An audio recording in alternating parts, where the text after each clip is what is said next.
தொண்டர்கள் ஆகட்டும் ரொம்ப அஃபென்சிவான கமெண்ட்ஸ் தான் போட்டுட்ருக்காங்க. ஆபாசமாக சித்தரிக்கிறது, மார்க் பண்ணுறது, தேவையில்லாத அவதூறுகளை பரப்புறது, இந்த மாதிரியான ஒரு செயல் தான் தொடர்ந்து நடந்துகிட்டே இருக்குது.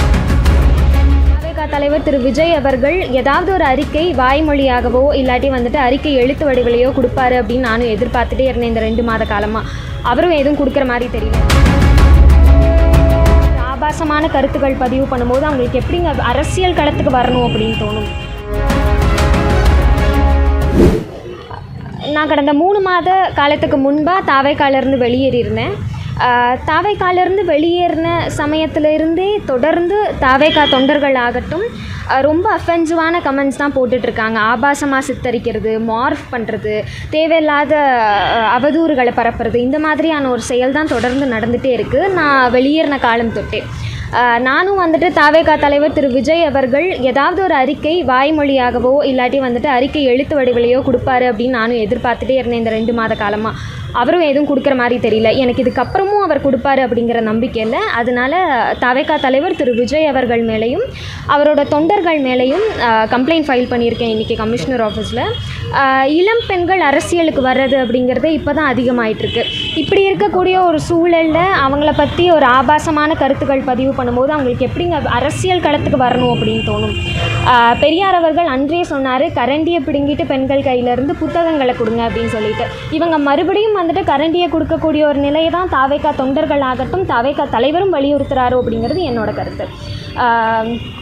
தாவேகா தலைவர் மீது புகாருங்கிறது லாஜிக் இருக்காது. எப்படிங்க லாஜிக் இல்லாமல் இருக்கும்? யார் நடக்கும்போதே இப்படி பேசாதீங்க அப்படின்னு சொல்லி ஒரு பேட்டிகள் வாயிலாகவும் சொல்லிட்டாங்க. ஆன்லைனில் இந்த மாதிரி பண்ணுறாங்க அப்படிங்கும்போது அந்த கட்சி தலைவர் அவர் நிறைய இடங்களில் தனிப்பட்ட நபர்கள் ஒவ்வொருத்தங்களும் யார் தாவேகாக்கு சப்போர்ட் பண்ணுறாங்களோ அவங்க எல்லாருமே எங்களோட விர்ச்சுவல் வாரியர்ஸ் தான் அப்படிங்கிறத தெளிவாக சொல்லியிருந்தார். அண்ட் நான் அவர் கட்சியிலேருந்து வெளியேறின காலம் தொட்டு நிறைய பெண்கள் ஐடியாலஜிக்கலாக நாங்கள் ஸ்டாண்ட் எடுக்கிறோம் அப்படிங்கிற பட்சத்துக்கு அவங்க ஆப்போசிட்லேருந்து நாகரிகமான ஒரு அரசியல் விவாதத்தை தான் நாங்கள் எதிர்பார்க்குறோம். ஆனால் அது இங்கே நடக்கிறது இல்லை அப்படிங்கிறது தான் உண்மை. ஸோ அதை கண்டித்து அவர் விர்ச்சுவல் வாரியர்ஸ் மேலே அவர் ஏன் ஒரு அறிக்கை கூட வெளியிட மாட்டேங்கிறார் அப்படிங்கிறத எங்களோட கேள்வி. விளம்பரத்துக்காக வைசாலி இந்த மாதிரி பண்ணுறாங்கன்ற மாதிரி விளம்பரத்துக்காக நிச்சயமாக இல்லை.